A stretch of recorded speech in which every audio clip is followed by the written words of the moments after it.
Delighted to have to discuss foreign direct investment in China. Lester Ross, the partner in charge of the Beijing office of WilmerHale, and he's come over to Shanghai to be with us today. He has a background in mergers and acquisitions, foreign investment, financial services, etc. And since we seem to be on a college roll today, his alma maters are Michigan for his PhD and Harvard for the law degree.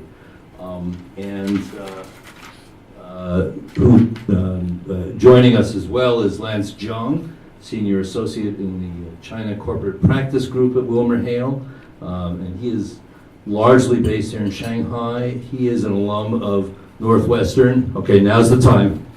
Go Northwestern, I took the victory.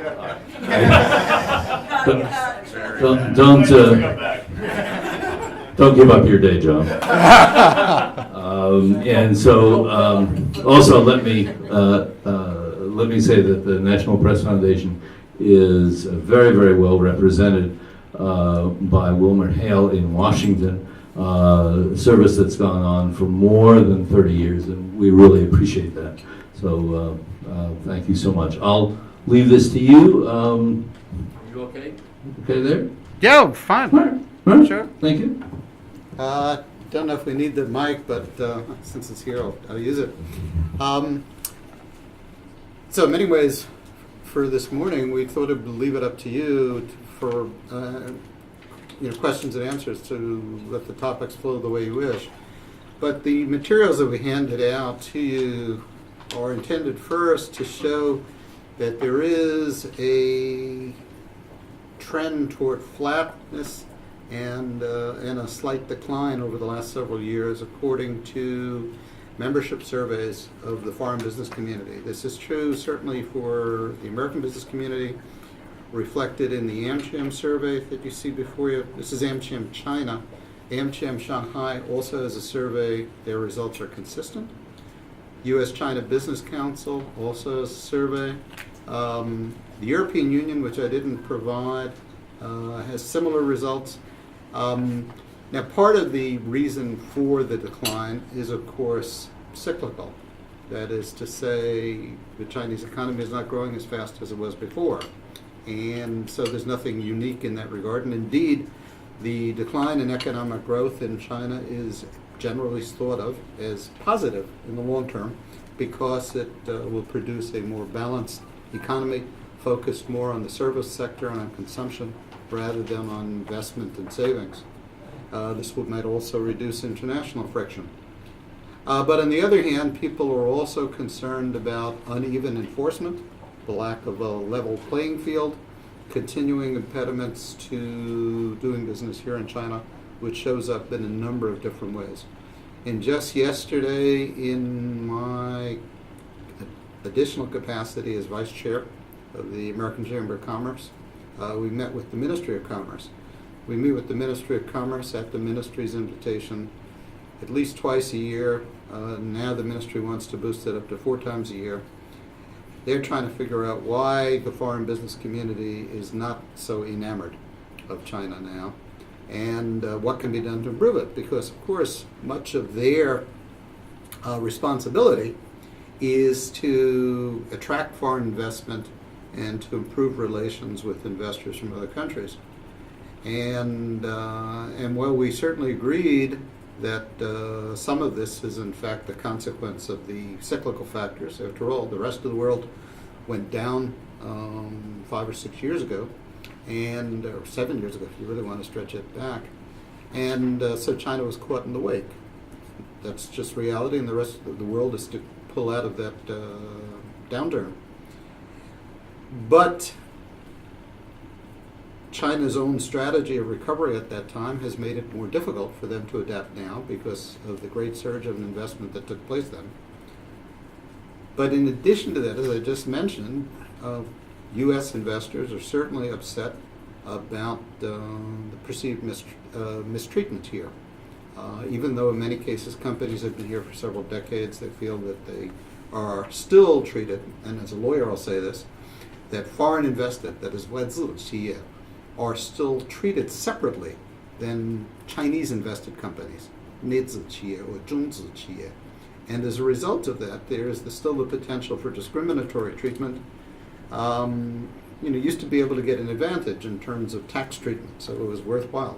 But that has gone away. So in taxes, you're leveled out, but you're still subject to different treatment in terms of getting government licenses or approvals, in terms of procurement by government entities. And of course, given the nature of the economy here, that goes a long way. After all, universities overwhelmingly are government-owned, hospitals are government-owned, etc. So you have substantial impediments in that regard. And then in addition to that, of course, there has been friction between our different countries over, you might say, geopolitical reasons as well as everything else. So the sharpest downturns in investment have occurred with Japan. But it's also taken place with the United States and with the European Union and several other jurisdictions. So that was the gist of the meeting. And the ministry officials pushed back, but we also pushed back. And we would like to have more intensive meetings so that they can really understand what the issues are, what the concerns are based upon, and then perhaps they can serve as an advocate. Because again, that's part of their responsibility, to serve as an advocate for the American business community with respect to the other government ministries, and indeed to some extent within the party, which has difficulty grasping the consequences of policies which have other purposes, but at least inadvertently, and in some cases, of course, intentionally, impair the business prospects of foreign business. So that was one document, the set of documents that we distributed. And the second, since we understand that you're heavily interested in high tech and so forth, there we have a draft client alert.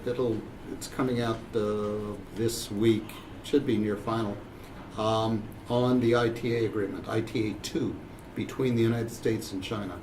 And this was, of course, agreed at the APEC summit between President Xi and President Obama.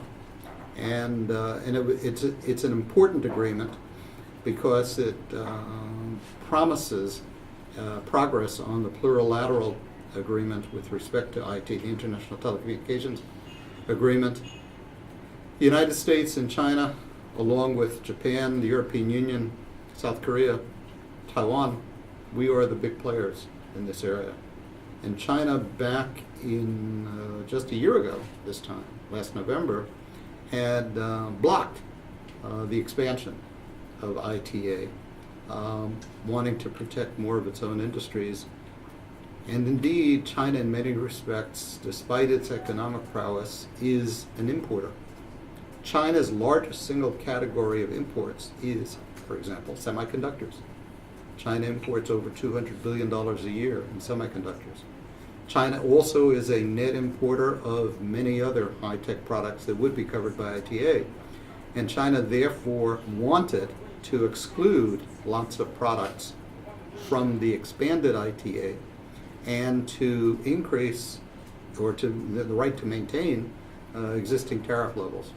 So the fact that this has been overcome and should lead soon to adoption of ITA 2, followed of course by ratification to the extent that it's necessary, is a very positive thing.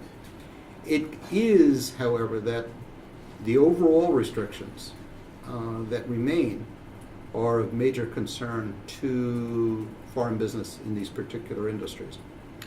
And I'll give you two examples. One, medical devices. Firstly, of course, China has made substantial moves over the last few years to extend the availability of healthcare, which includes, of course, pharmaceuticals, medical devices, to the populace in a wide way. Health insurance, government-sponsored, has been made much more widely available. It's now universal. There's still a difference between urban and rural, but that has greatly expanded, and that's a positive thing, because in many respects, consumption by Chinese households has been delayed or reduced because people save. They save for their health care, and of course they save also for their children's education. Children's education is expensive because there are a lot of fees that have to be paid even when education is nominally free.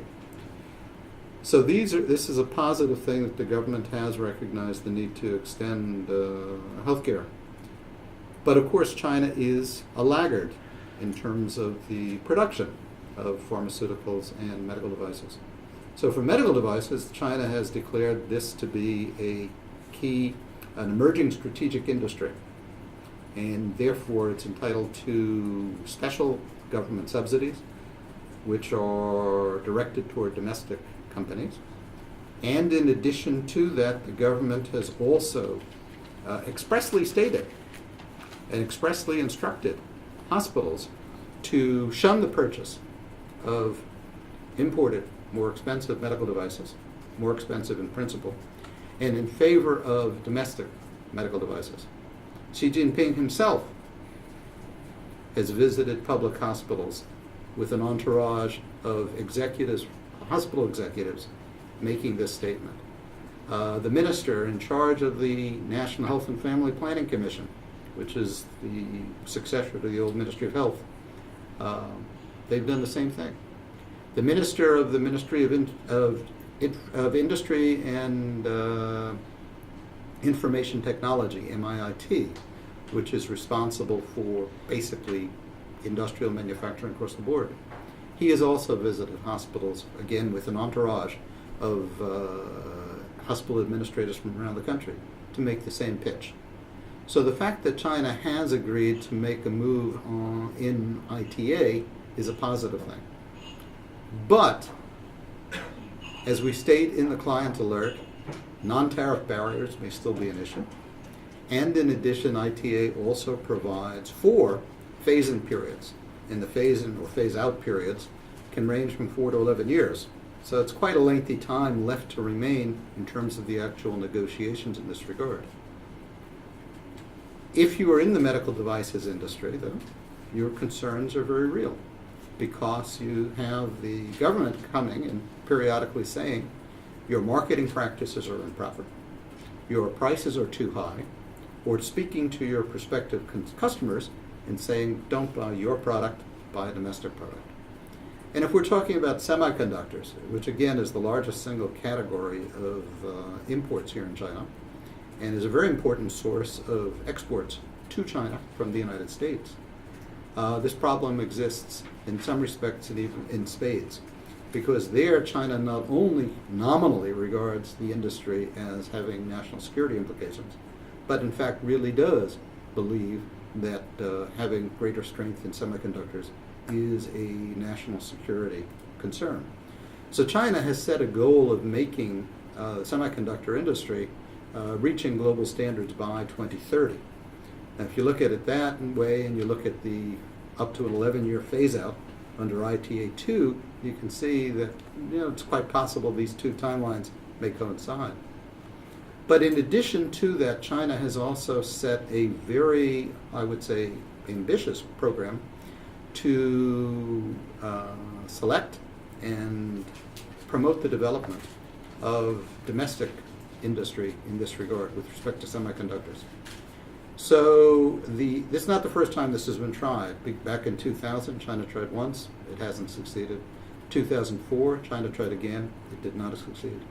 This time, China's embarking on a somewhat different pattern, which may go back to the previous speaker's expertise, which is instead of having the government alone determine who the beneficiaries are going to be, instead working with the market, with private equity investors and venture capitalists to determine which companies are likely to be most successful in pooling money from the government and industry in this regard.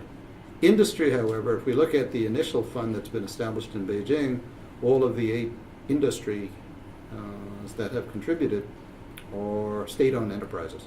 So it's still very much a state-owned process, albeit in a somewhat different way. But the amounts of money are very substantial.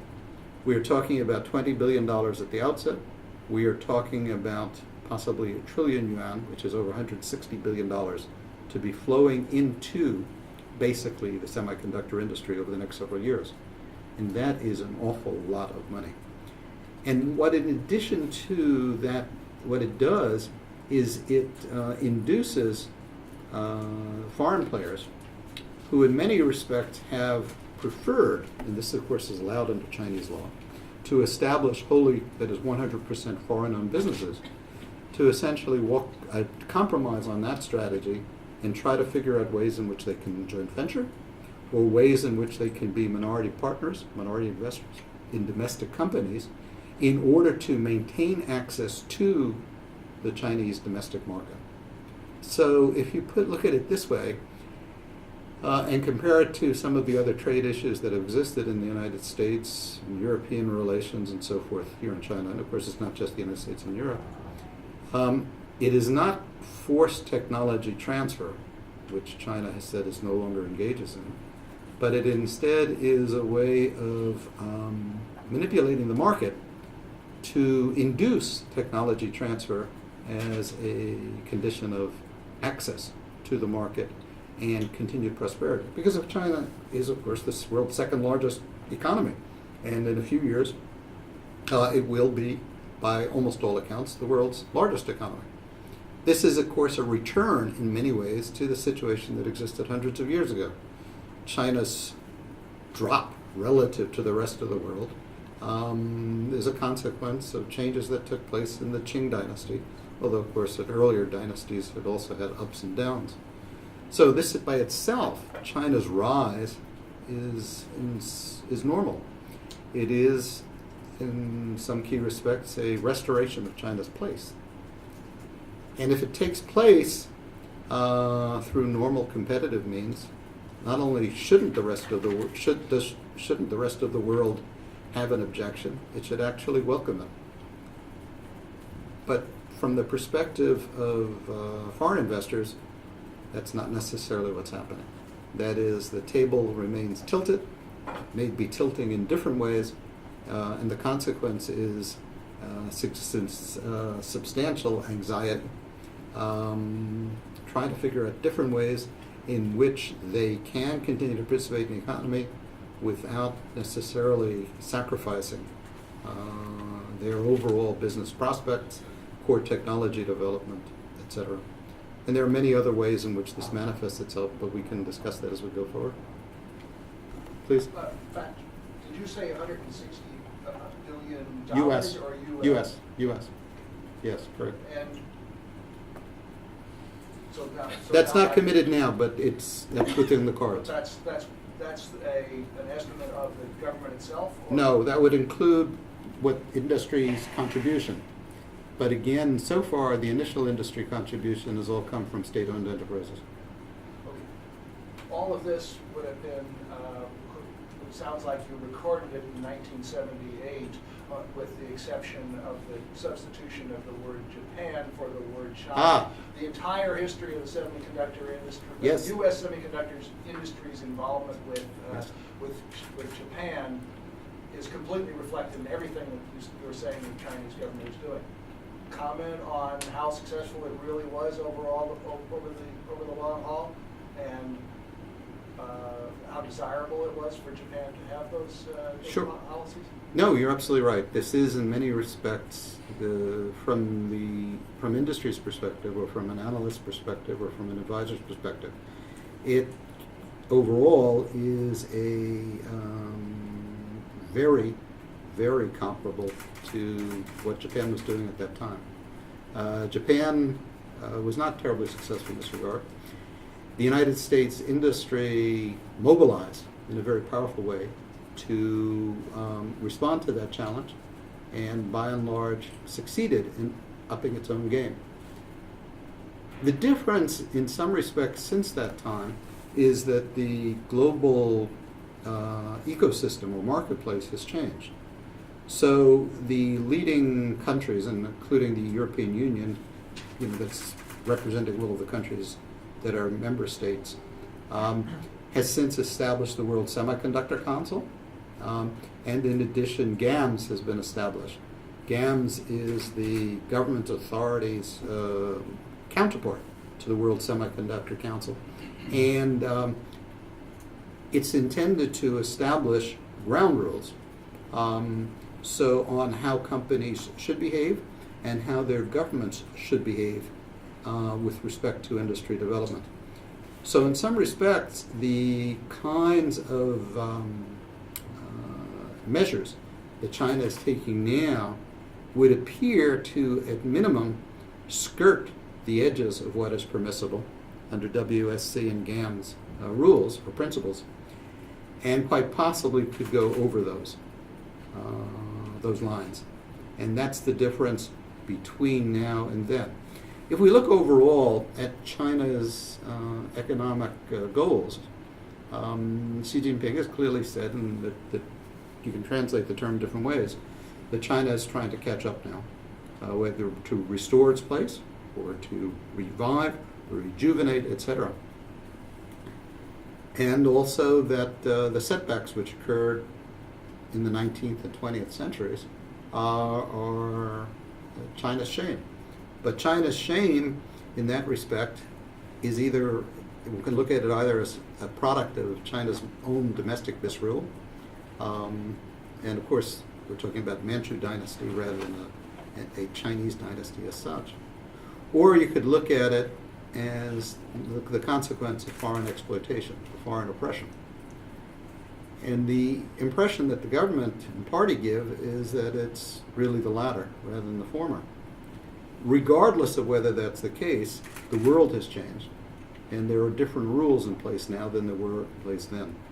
And so the question is whether the changes or the policies which China institutes to enable it to catch up are compatible with those new principles, new rules, etc., with respect to subsidies, with respect to intellectual property protection and the like, or they're inconsistent.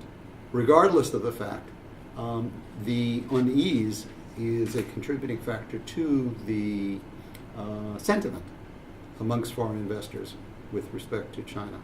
That is, again, the flat to declining trend that's been manifest over the last 3 to 4 years. This is a little different than what you've just been talking about, but I'm wondering what you're hearing from companies about supply chain issues, given the food safety things that have come up, and are American companies with investments here doing things differently, after the issues with McDonald's and some other companies? Well, I wouldn't say companies are really, well, I'm going to turn this over to Lance in a minute to talk about in terms of social media. I mean, for the most part, I think it's fair to say there have obviously been exceptions. For the most part, companies have brought the same supply chain principles here. And when we talk about supply chains, we're talking about the input, but I would say the same applies with respect to waste disposal, that is, the supply out, as well as to the delivery to customers, as they use elsewhere in the world. There are some difficulties that arise in that regard, but they work very hard to upgrade their chains to meet the same standards and practices that they encounter elsewhere in the world. I think the incidents that you're referring to with OSI have had a major impact because the government, that is the industry, feels that the charges against that particular company are A, grossly exaggerated, and B, manufactured in part by the mass media, which of course is government owned. And as a result of that, it's had a devastating impact on that particular company, and also as, of course, downstream on their customers, some of whom, of course, have turned against them, which is natural. You would do that if you've hurt if your own business is hurt because of one of your suppliers' problems. The difficulty is, regardless of the merits, and the difficulty is how do you fight back if charges or you feel are unjust. China, of course, does have rules in this regard. There is an administrative litigation law, which allows you to contest a government action directed against you. You have a right of administrative appeal or administrative review. These things exist under Chinese law.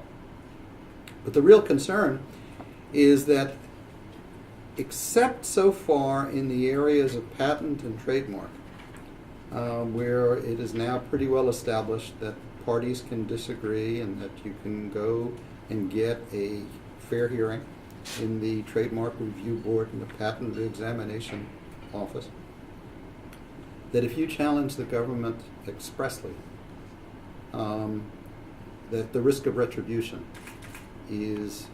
outweighs the benefit of possibly prevailing on the merits, even assuming that one could get a fair hearing on the merits. And so companies feel that once they are attacked publicly, that it becomes very difficult to counter that if it gets too far. And that puts a real premium on having solid government relations and social media strategies to keep ahead of this and to temper any attack or criticism that occurs. So I think if there's been a change, that would lead in that direction, not only to intensify the supervision of one's own supply chain, and also to check the behavior of one's own distributors and one's own sales personnel, which is certainly a problem that's arisen in the pharmaceuticals industry, but also to heighten one's efforts with respect to government relations and social media. And I'll ask Lance to speak to the social media issue. Okay. Is this one work? You can use this one. Yeah, I prefer this. Okay, yeah. Hope everyone can help me. Actually, I don't know why this question related to social media, but just because we just did some work for a U.S. company in Shanghai last week or in the last few weeks. So it's kind of interesting and might be good to share with you guys because it's really related to freedom of speech in China, even for those individual followers of U.S. companies on their social media platform. So one of our clients, which is a very big U.S. company, we cannot disclose the name, they have Facebook, they have Twitter in the U.S. to, promote the healthy lifestyle or sometimes their products. So they did similar things in Brazil and other countries, but right now they want to move to China. They want to do the same thing. They already have a very big commercial existence in China. So they have a kind of decent revenue from Chinese consumers, and they have company subsidiaries here producing all those, all those products for Chinese consumers. But they want to launch social media platforms, but they cannot find Facebook or Twitter here. They have to find the Chinese correspondent of Facebook and social media. So Facebook and Twitter. So they found WeChat and Weibo. So this is very similar to the Facebook and Twitter in the U.S. So, but when they try to put content on those social media platforms they launched in China, they have a lot of Chinese legal issues. One of the legal issues is that the Chinese government, a very senior level of Chinese government, promoted some regulations saying that the service provider of internet service and instant messages, such like the owner of WeChat and Weibo, they have to building certain clause, contractual clause in the agreement with the service user. So our client is a US company, they are service user. So they have to agree with those clauses that all the content on their social media channels have to comply with the Chinese regulation law, especially the 7 bottom lines. So these 7 bottom lines are kind of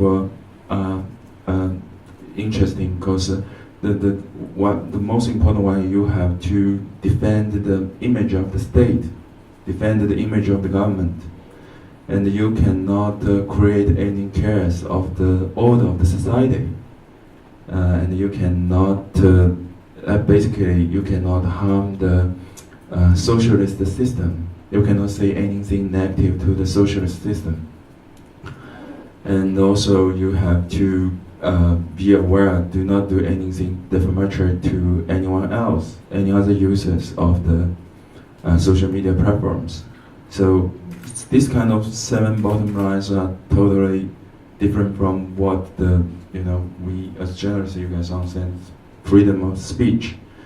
So not only the our US client have to make sure the content they put on the social media channels cannot violate these 7 bottom lines, but also they need to monitor that their followers' comments should not violate these 7 bottom lines.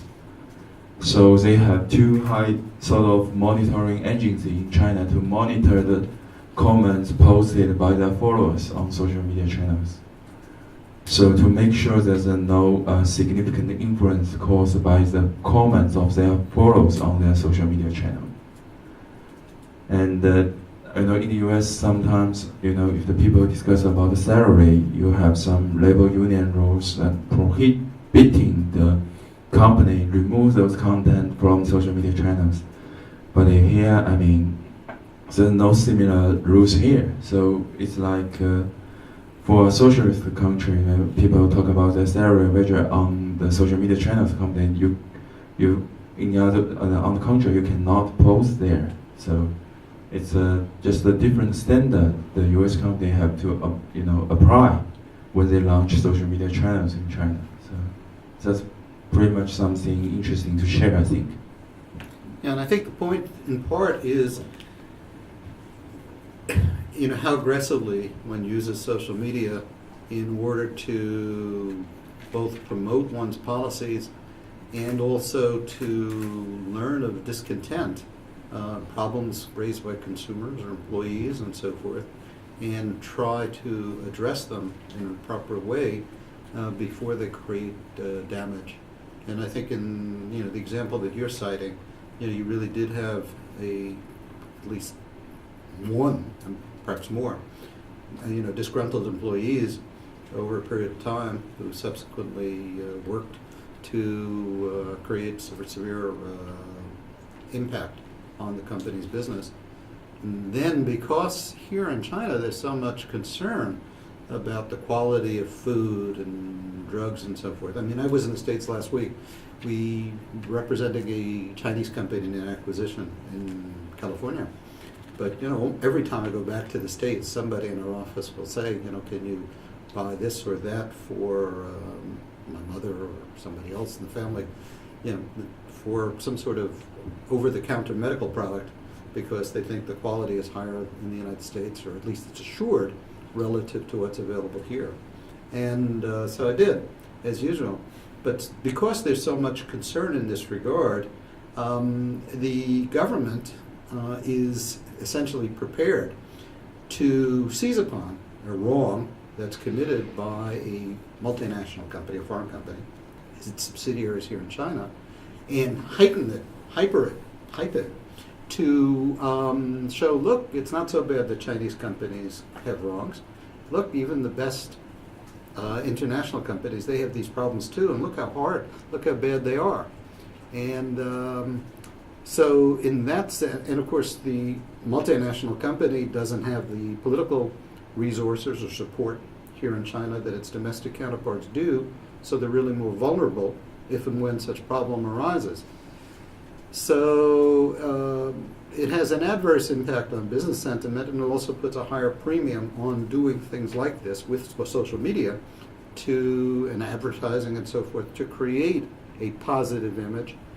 But of course, working extra hard, if companies weren't working hard before, they certainly should be working harder now to actually ensure that what they say and the principles they claim to adhere to are followed in practice, because there is a greater likelihood as China moves to tighten its regulations, not only that enforcement overall will become stricter, but as it becomes stricter, that the biggest targets of opportunity, if possible, are going to be multinationals like themselves, and so they have to do even more than their domestic counterparts in order to maintain and grow their business here. Excuse me. So do you feel like that kind of a Homerish, even protectionist kind of attitude, is that the Achilles heel of everything?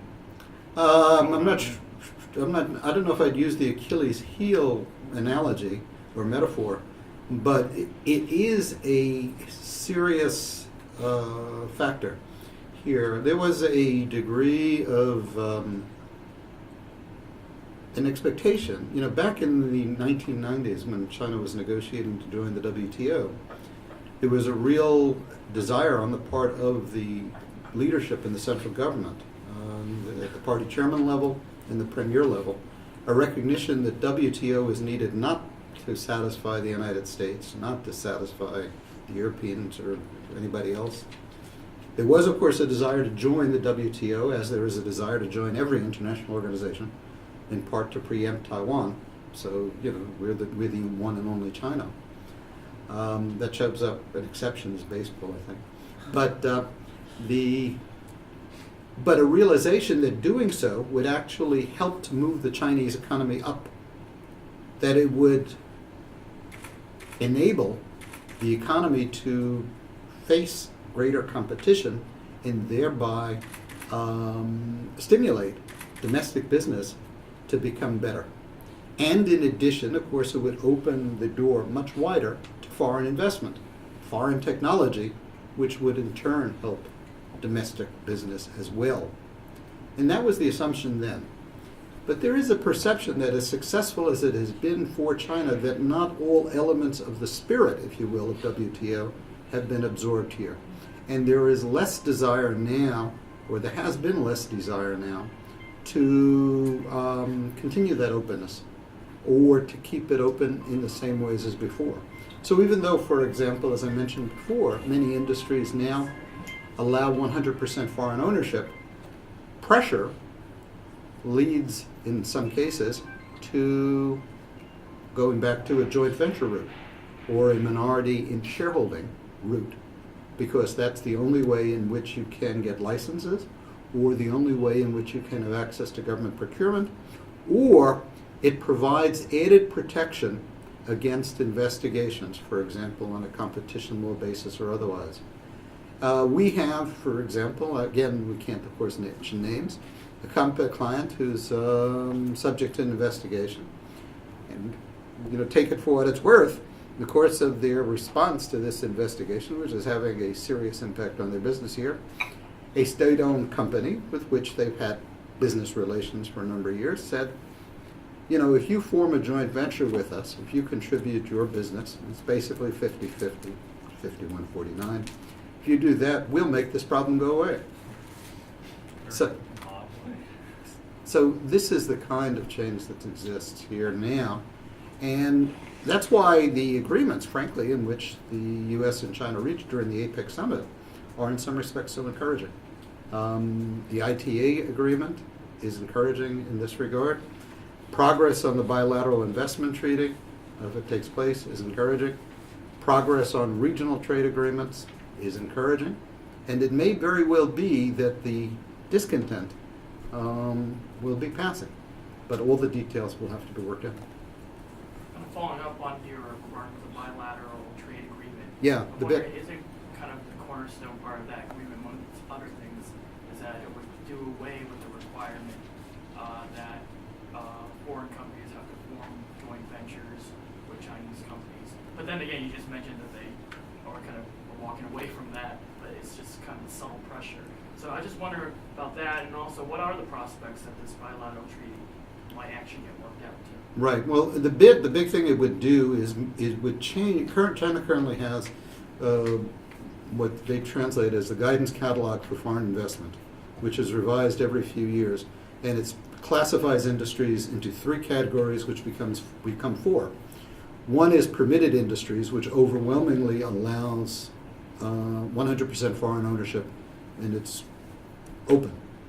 Then there's a second category, which is a smaller category, which is restricted industries, which generally means you can only invest in joint ventures. And it may very well be that the joint venture foreign ownership interest is capped at 50% or minority interest.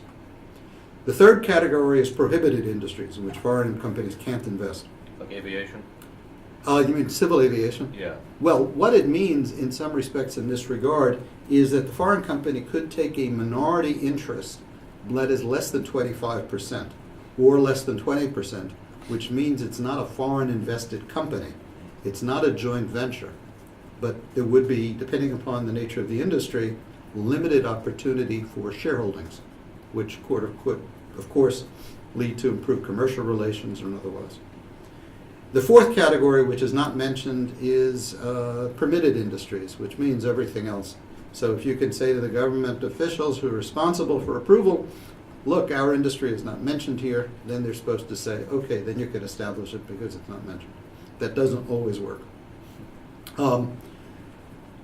BIT is supposed to get away from that and instead move China to a negative list. The negative list would be a list of those industries in which foreign investment is not permitted, again, subject to this minority shareholding possibility. And therefore, everything else is open.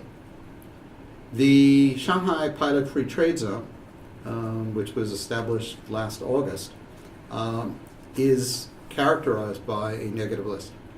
So far, however, that negative list is pretty long and really hasn't opened up very much. And some of the things which it has opened up really haven't materialized anyway, because with respect to foreign investment, because of somewhat cumbersome bureaucratic procedures. It is an avenue, however, for Chinese funds to move out of the country, and that will expand. So a lot depends upon the size of the bid, firstly, and then the second is, again, the practical or non-tariff side of things in terms of actual implementation. I think the leadership is very committed in this regard to it. In Xi Jinping's speech, he mentioned, again at APEC in conjunction with President Obama, number 2, second paragraph, was the bid. That's clearly a signal to the negotiators and to the relevant government bureaucracies as a whole. Get this done. I want this done. The United States wants it done, of course, but we want it done also. So we were talking a second ago from the Detroit Free Press. Yes. Ford has been expanding here. GM's here. Yeah. Chrysler's expanding here.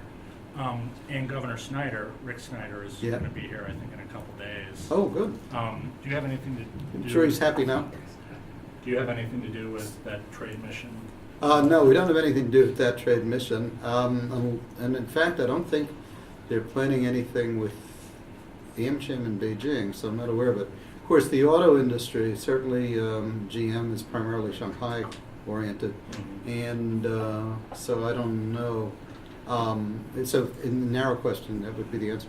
So what would say Governor Snyder or Rick Perry or whoever came here, what would they hope, what would be the best they could hope for in terms of their efforts here? Well, I think there are two objectives whenever one of these delegations comes led by a political leader from a state or locality, municipality in the United States. One hand, they want to attract Chinese investment, Chinese visitors. One municipality not far from Detroit, which has done quite a lot in this regard, is Toledo. Yeah. And, pinning itself together with U.S. citizens, including of Chinese ancestry, to sell Toledo based on its location, its industrial capabilities, and so forth. So you attract Chinese investment into the United States. And then the second is, of course, to get a better audience for U.S. companies from your jurisdiction with government officials here. As the delegation's arrival approaches, to the extent that the company has wanted to get something done, the pressure grows on the officials to deliver something. And so it becomes the likelihood of a delivery and increases. And that's really what the government delegation purpose is in this regard, to push, to carry the ball over the goal line, or to help the company to carry the ball over the goal line. Can I ask a follow-up? So I actually worked for the Toledo Blade Ah, when this happened. the Blade. And there was some Chinese investors who Yes. bought up a big chunk of the waterfront. exactly. And one of the reasons I heard, sort of the background reasons, was that this extremely wealthy family simply wanted a place, A, to park their money, and B, they were interested in the University of Toledo as a place to educate their Mhm. kids. And the chairman of FOSAN, Yes. as an aside, made a similar comment. He said, yeah, very wealthy Chinese are looking to park their money out and to find places for their kids. How much of that is actually going on? And do you know if that was actually part of the I don't know about it in Toledo, so I can't say to that, and I probably wouldn't if it did. Yeah. But you know, certainly this is a substantial factor in terms not just of education for children and a place to move money offshore, but even as a place to eventually acquire foreign citizenship. So, you know, people acquire foreign citizenships by investing in the United States. The EB-5 program is an example of that. But, you know, even obscure jurisdictions like St. Kitts and Nevis, they have programs in this regard, and there are people who are willing to do so. And it's a concern here, so with respect to officials. So you will have noticed that party and government officials are now discouraged from even having their children go abroad for education, which had otherwise been quite widespread, quite common, and or having their close family relatives be overseas, and that sometimes shows up in you know, government scandals, as you would have seen recently when the mother-in-law of a government official down in Southern California was interviewed and said, how do you have so many, why are you a shareholder in so many companies here? And she said, well, I don't know. You know, they told me to sign the papers. I signed the papers. Like, go talk to my children in China. Of course, they are not communicating right now. There are also some legal concerns about acquiring foreign citizenship because, especially your entrepreneurs, you set up companies in China, you want to, because it's a high-tech company, you want to do IPO on NASDAQ. Usually the foreign investment banks will help you to set up a BVI company or common play to acquire interest of your domestic commercial existence. So in that case, you know, the Chinese Ministry of Commerce, they have a sort of stringent rules to request approval. So in that case, if you are a Chinese citizen, you are causing problem because it triggered the application of this rule. So many entrepreneurs, they have to acquire foreign citizenship to become a pure foreigner, to be able to hold the shares, so to avoid this rule. So sometimes this is suggested by the lawyers and underwriters to be able to list their company in the United States or Hong Kong. And you said that it's with government officials, right? Just want to clarify. Yes, that is now basically, there is a real discouragement to having officials essentially anchor or park overseas. Guys, we can't hear because of the fan, so would you take the mic when you ask a question? I wanted to follow up a little bit in a similar vein, but in Chicago, Mayor Emanuel recently came to China and signed memos of understanding with 8 different cities to try to encourage, you know, economic development across the borders. I'm wondering, to what extent do these sorts of things have any real effect, or to what extent is it just window dressing? What's been the experience? I think they do have some effect. For example, you know, we live in Massachusetts, and our law firm has a very large presence in Boston. And you know, working for a number of years, the Massachusetts Port Authority and the Commonwealth of Massachusetts have had trade offices here. And lo and behold, eventually, 2 things, I'd say. One, well, 3, let me mention 3. One, Costco, the large Chinese shipping company, they've made Boston a port of call for a number of years. And in terms of cargo, it is in fact the largest single shipper into the port of Boston.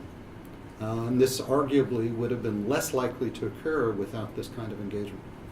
Second, beginning this summer actually, Hainan Airlines began a service, nonstop service, from Beijing to Boston. The Massachusetts Port Authorities worked very hard, not just to attract and to improve transport access with China, but with a number of other jurisdictions around the world. And that sort of sustained effort has panned out in that regard. And third, of course, if you look at the Massachusetts economy, which is heavily high-tech oriented in the 128 and into Boston, there has been a significant increase in terms of interchange and investment with respect to China, both inbound and outbound. So if we use that as an example, I mean, every part of the United States would be somewhat different, but the potential is really very strong. If you would have seen recently, a Chinese company has announced a substantial investment in building an infant formula factory in Kansas. It's not restricted to the urban areas or the technology centers or the manufacturing bases in the United States. It can also extend to rural areas as well. So I think it is an important service that political leaders provide. Of course, it depends how well it's done, but I think it's meaningful. And it's meaningful here, too, because, and again, Chinese government officials, this is a state-run economy for the most part. I mean, the market is the market. Over 60% of government output, of economic output, comes from the non-state sector. But it is still heavily government regulated or government controlled to a greater extent than in the United States. So the government officials with whom the governor or the mayor or county executive or whoever interacts really play a disproportionately larger role in their local economies and economic relations with foreign companies than would be their counterparts in the United States.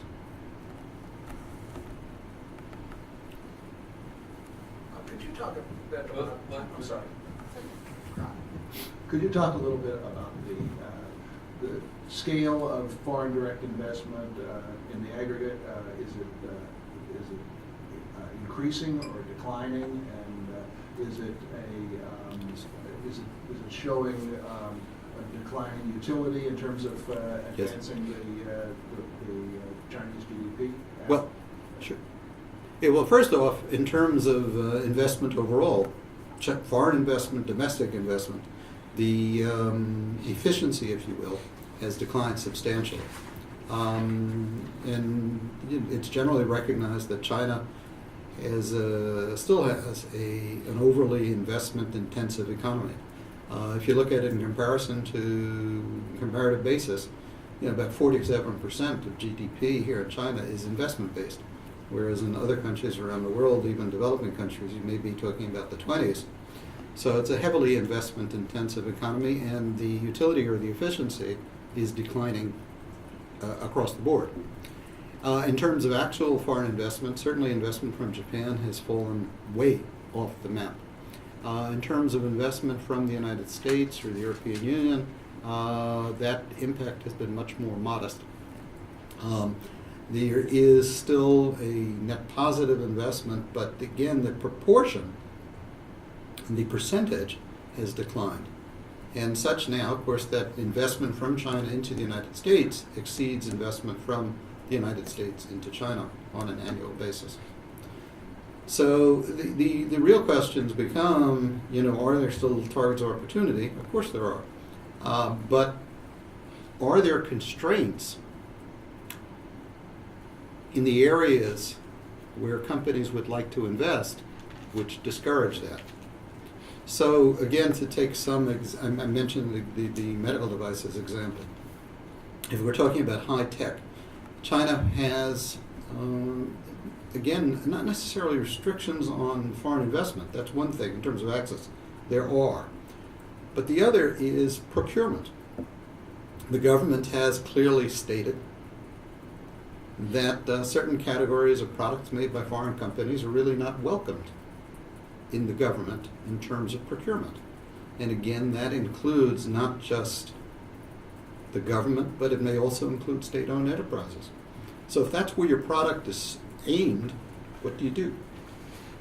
The banks here in China have been told by the Regulatory Commission to change the algorithms by which they operate, which means effectively that foreign technology suppliers to the banking system are discouraged now in terms of being able to sell their technology to Chinese banks. Now, if you look at it overall, you'd have to say, because the facts show that many of the advances which have taken place here in terms of the banking industry have arisen from the introduction of foreign technology. But now, the sense is, clearly, that for many products you have to overcome high hurdles in order to be able to sell the technology or the hardware to Chinese banks. Well, if that's your industry, what do?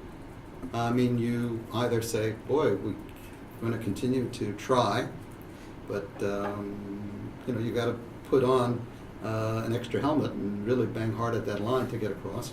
So there's also, Or you joint venture, you do other things like that. Go ahead. yeah, also there's a very interesting thing in terms of banking industry, because the foreign banks are not doing very well in China.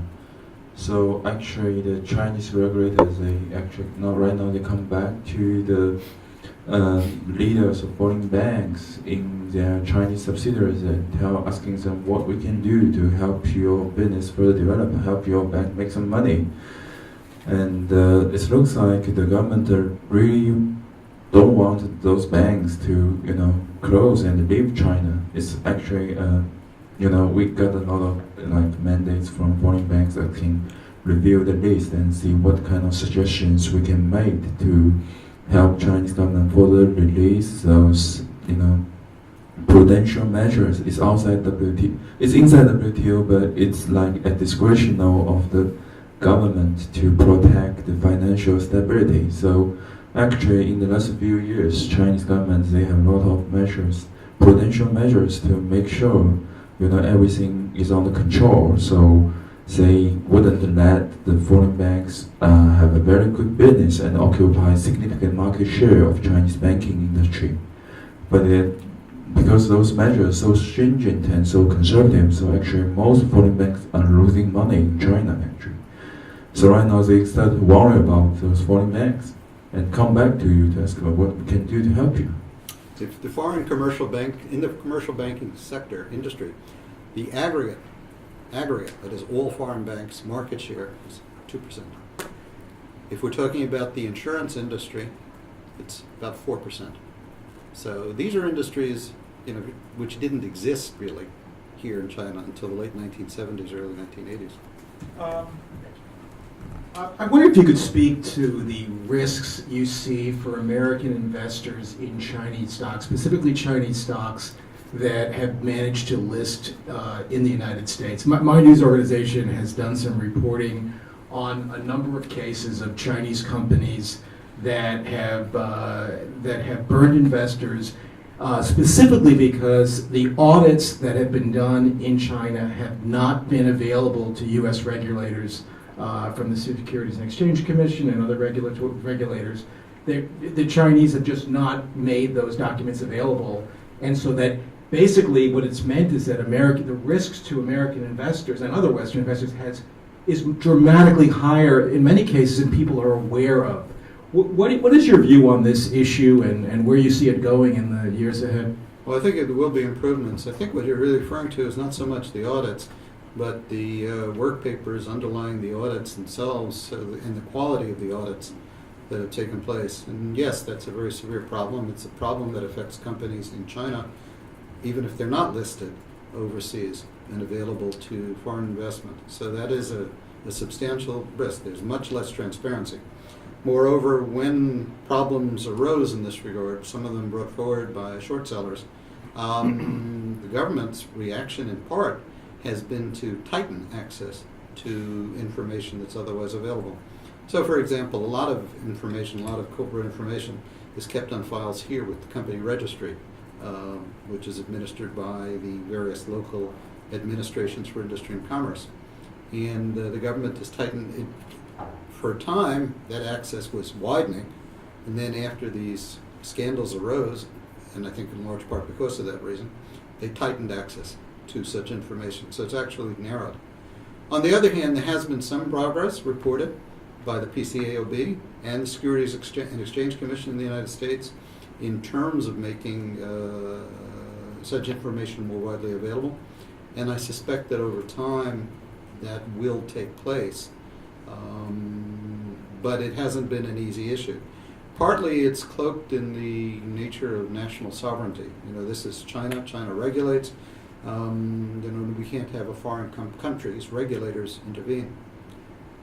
But the problem is that these are companies that are also registered overseas. So you have an interest that exists in the foreign country in also exercising some degree of regulatory or supervisory responsibility.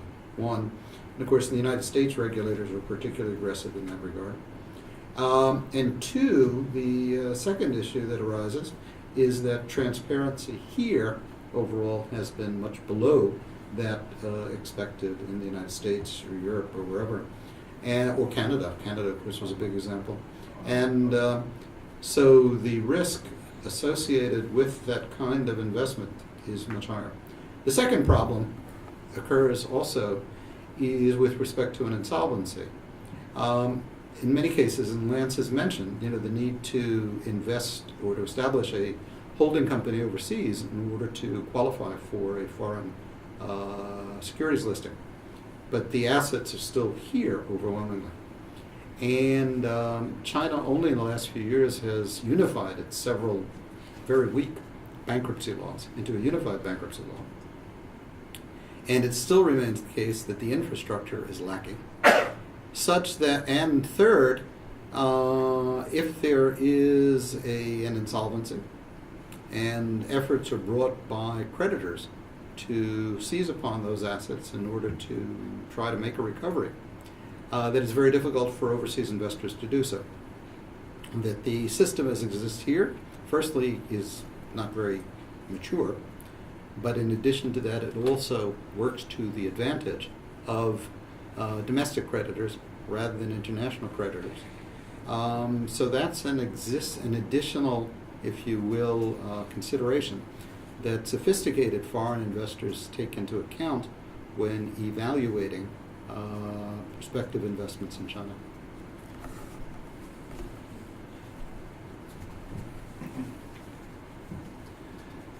Could you comment, if you know, the role of Chinese capital flowing into the United States in distressed real estate, distressed areas? And we talked about Toledo. In Detroit, Chinese developers just outbid Dan Gilbert for two huge buildings. And that was viewed as a big victory for Detroit. I'm trying to get a sense of the.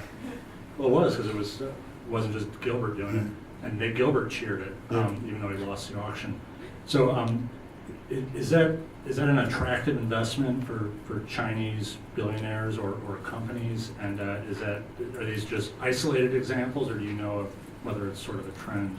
I think there's a trend overall in terms of real estate investment, and that includes not just distressed properties, but also developed properties or projects to be developed. Chinese investors, and I'd say this is true for not just for China, but for other jurisdictions, perhaps in this part of the world, a sense that real estate is tangible and therefore has value that will endure, and they like to take a part in that. Again, there are certain programs like EB5 which also make it perhaps more attractive to invest in real estate. And so in a number of cases, for example, you'll wind up with what seems like a Chinese company from the outside, but in actuality has many smaller Chinese investors together who are essentially trying to qualify for U.S. citizenship as a whole. Does it benefit the United States? Oh, it's hard to say whether all elements of the scheme apply, but overall, yes, one would have to say that it can help to spur recovery and help to spur specific projects. Certainly, if you were to look at New York, for example, New York City, Chinese investment in Brooklyn, which until recently was sort of outside the pale. Everybody invested in Manhattan if they invested anywhere. Has really spurred economic development in Brooklyn. Thank you. Question? Circling back to high tech, you mentioned how some of the economic rationale for making it difficult to for some certain Chinese industries to procure high tech products from outside companies. I'm wondering if there's any political or even retaliatory rationale for that as well. I cover cybersecurity, and sometimes there's a perception in the high-tech industry that there's this big battle going on between China and the U.S. I was just hoping you could speak to that a little bit. Thanks. I think from China's perspective, definitely. China regards itself as being besieged by foreign cyber espionage, especially from the United States. It also regards itself geopolitically as being constrained, especially by the United States and to some extent countries allied with or friendly to the United States on its periphery. There is also an element of hypersensitivity to this, because China doesn't like to see information that it doesn't want to see flow across its borders. I think that there was a question about the New York Times before, or at least some commentary that was an issue. If you look at the newspaper today, I think The Guardian has a story about mirror images being blocked, including HSBC, which handicaps people like Lance who have HSBC accounts, possibly. I don't have too much anxiety. So it is a real concern. Obviously, China is a power here. China is concerned about its vulnerability. But the vulnerability that it perceives extends beyond what other jurisdictions might regard as areas of vulnerability. To go back to medical devices, for example, obviously we have a few clients in that industry. We have clients in other industries too. But China has an unpublished list of roughly 60 industries which it regards as national security-oriented industries. How did this thing come about? CFIUS, right? The United States has CFIUS regulations. Australia has Furby regulations. Europe does not, but Canada has something too. And so China at some point said, I remember being at a meeting with a dinner with the Ministry of Commerce official who asked me about it, and I explained it to him. It's in Chinese. He said, we ought to have one of them too. So anyway, China did subsequently come up with national security regulations of its own. But the list extends much more widely. So, for example, one of our clients did an acquisition in the medical devices sector. And sure enough, the government official said, this is national security related. And it took us weeks to get them to realize that, some sort of machine intended to help to diagnose the medical conditions of patients with particular kinds of problems, that it really had nothing whatsoever to do with national security. But on the one hand, if it were just a formality, like based upon the investment coming or whatever, one could understand it. But instead, to address it to particular industries that extend much more widely, particularly, of course, when China doesn't want to see the same thing happen elsewhere, that creates it increases the sensitivity toward the kind of concern that you raise. But again, recognize that ideologically, despite the sense which you're readily aware of, that this country is not, in terms of ordinary citizens or in terms of business, really driven by communism. But from the perspective of the Communist Party, its continued rule rests upon control of information, or alternatively, control over the expression of information, and such the concern is much more wider. Maybe two quick questions. I wonder just about the issue of corruption as a barrier to entry for American companies, and I imagine a lot of what you do is helping firms navigate the system with that looming large in the background. how difficult does that make getting involved in the Chinese market is my first question. The second is, we learned about a joint venture yesterday, an insurance joint venture, and you were talking about the act of beating your helmeted head against a a wall of regulation over and over again.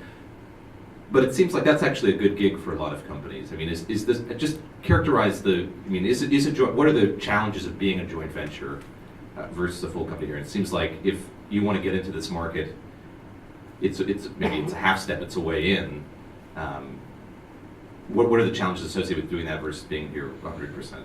Well, I think the challenge, I mean, indeed, there are some companies which worldwide, outside their home country, in the United States, which operate through joint ventures. I mean, that's part of their culture. And there are many reasons to do so. And if it's a voluntary thing, where you have complete freedom to decide who you want to do joint venture with, what the terms are, what's covered by the joint venture, that's fine. But it becomes more difficult if you're required to joint venture, either by law or in practice. Also, the cultural differences between the United States and China are much higher. The governance issues are more complicated because decision-making is slower. According, again, to China's joint venture laws, it's different. In the United States, for example, or in most other jurisdictions around the world, you establish a joint venture, it's really just a company in which you have two or perhaps more shareholders. And you decide yourselves how decisions are to be reached. In China, you actually have specific joint venture statutes, the equity joint venture law, the cooperative joint venture law. And certain decisions are mandated to be matters of unanimous consent. Now, that may be something that the parties themselves would agree upon, but in other cases, they wouldn't agree upon. So you have a more complicated governance structure than would otherwise be the case, which slows up decision making. You also have particular rules if you have equity caps that restrict essentially how fast the company can grow. If both parties have to agree on any increase in capital investment, you start out obviously, and everybody agrees this is what we should invest. But comes a few years later, and you need more money, or one party says we need more money, and the other party says no, and it's a matter of unanimous consent, unanimous agreement. What do? You can't move forward. So that becomes a problem. So there are these various issues, and which apply to joint ventures worldwide. In addition to that, if you look at joint ventures in the United States, take Michigan for example. One of the great successes is Dow Corning, right? You had two great industrial companies, and they went ahead and they joint ventured, and eventually became a separate company. There are other examples where a joint venture essentially becomes an independent company in and of itself. Still retains ties perhaps to the parent companies, but independent. New personality at a corporate level. That's unusual. Here in China, it's very unusual. And so you wind up with a situation in which the joint venture, if it's competing against companies that don't have to joint venture, feels that it's battling with its hands behind its back. Now, there are exceptions, as there are in everything. So if you're looking at the automobile industry, for example, China set a 50% cap on foreign ownership. The expectation at that time was that the Chinese partners would learn from the foreign party companies, acquire technology, know-how, and then be able to go ahead and separately establish their own brands and succeed. In the automobile industry, that has not worked at all. I shouldn't say at all, it has worked to some extent. Foreign brands, which of course mean joint venture brands primarily, but also imported brands, now constitute over 70% of the market. The Chinese joint venture partners basically feel, well, we're doing pretty well here as 50% partners, and we're providing, foreign company, they're going to get royalties and so forth on top of everything else. On the other hand, this is good. So there are some examples where joint ventures work, and if that's the dominant structure in the industry, then you aren't really held back. But if you're looking, and I don't know who you would have spoken with in the insurance industry, but if you're looking at the life insurance industry, where there's an equity cap of 50%, and you're competing against Chinese companies, which are not subject to that equity cap, and which in aggregate hold 96% of the market, you really are not in favor of joint ventures. You may be more in favor than of some joint venture, your joint venture, than somebody else's joint venture, but overall, you're not in favor of joint ventures. Hey guys, I- last question? Les, I have to remind you. have Yeah, conference. I apologize, but I've got a conference call at noon, so I'm going to step outside, and Lance will continue. Thank you. Okay, come back to the previous question, talking about the medical device. We actually help several U.S. companies. They build up high-tech medical equipment, but their business models are placing those medical equipment to Chinese hospitals free of charge, and for a couple of years, then they make money from the supplies. That's a typical business model they are using in the hospital in the US. But in China, the local administration of industry and commerce charges them with the allegation of commercial bribery. So this is a criminal. So it seems it's totally a shock to our client. So we went to those low-level, local, provincial, or even lower town-level administration of industry and commerce, explain to them this is the typical business model used by U.S. company in the U.S. But most of the projects they receive something like from the senior government to watch on the foreign companies' business involvement in Chinese hospitals, not only medical device but also those. Pharmaceutical companies. So in those rural areas, there's no big turnout of like big U.S. pharmaceutical companies. So they can only go after some small U.S. company who very like a boutique U.S. company who have very advanced high-tech medical device equipment. So they screen out everything, all the involvement of those foreign companies in those small hospitals, and that's the only thing they can pick it up. So that's basically a situation faced by our clients, U.S. clients, U.S. high-tech medical device clients. So not only some express regulations prohibiting to getting this market, but also even if you're getting this market, your business models sometimes are influenced by the activities of the government or local authorities.